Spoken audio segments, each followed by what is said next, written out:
किताब मुकद्दस में से सलातीन की दूसरी किताब के 16वें बाब की तलावत। और रिमलिया के बेटे फिकहे के 17वें वर्ष से शाह यहूदा योताम का बेटा आखिस सल्तनत करने लगा। और जब वो सल्तनत करने लगा तो 20 वर्ष का था, और उसने 16 वर्ष यरूशलेम में बादशाही की।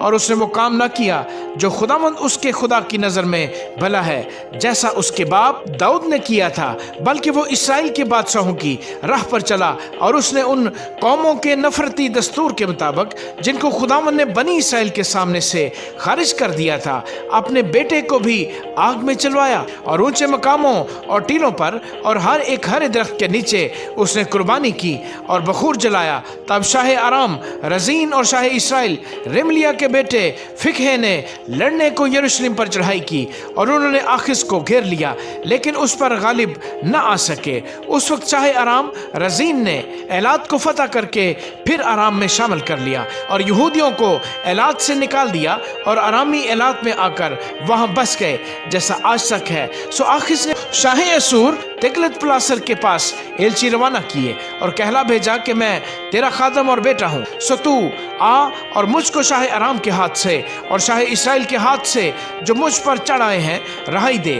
और आखिस ने उस चांदी और सोने को जो खुदावंद के घर में और शाही महल के खजानों में मिला लेकर शाह असूर के लिए नजराना भेजा, और शाह असूर ने उसकी बात मानी। चुनाचे शाह असूर ने दमिश्क पर लश्कर कुशी की और उसे ले लिया, और वहां के लोगों को असीर करके कईर में ले गया और रजीन को कत्ल किया। और आखिस बादशाह शाह असूर तिग्लत पिलेसर की मुलाकात के लिए दमिश्क को गया और उस मजबहे को देखा जो दमिश्क में था। और आखिस बादशाह ने उस मजबहे का नक्शा और उसकी सारी सनत का नमूना ओरिया काहन के पास भेजा, और ओरिया काहन ने ठीक उसी नमूने के मुताबिक जिसे आखिस ने दमिश्क से भेजा था एक मजबा बनाया। और आखिस बादशाह के दमिश्क से लौटने तक ओरिया काहन ने उसे तैयार कर दिया।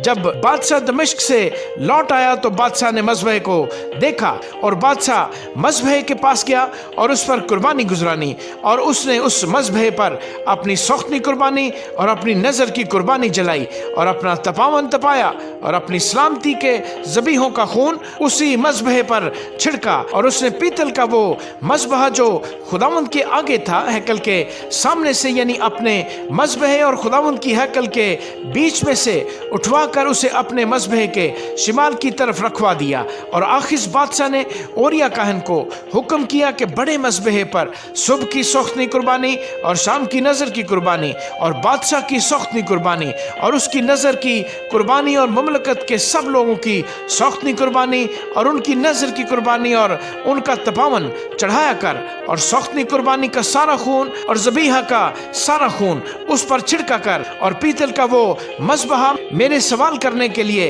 रहेगा। सो जो कुछ आखिस बादशाह ने फरमाया ओरिया काहन ने वो सब किया। और आखिस बादशाह ने कुर्सियों के किनारों को काट डाला और उनके ऊपर के हौज को उनसे जुदा कर दिया, और उस बड़े हौज को पीतल के बैलों पर से जो उसके नीचे थे उतार कर पत्थरों के फर्श पर रख दिया। और उसने उस रास्ते को जिस पर छत थी और जिसे उन्होंने सब्बत के दिन के लिए हैकल के अंदर बनाया था और बादशाह के दरामद के रास्ते को जो बाहर था शाह असूर के सबब से खुदावंद के घर में शामिल कर दिया। और आखिस के बाकी काम और सब कुछ जो उसने किया सो क्या वो यहूदा के बादशाहों की तवारीख की किताब में कलमबंद नहीं?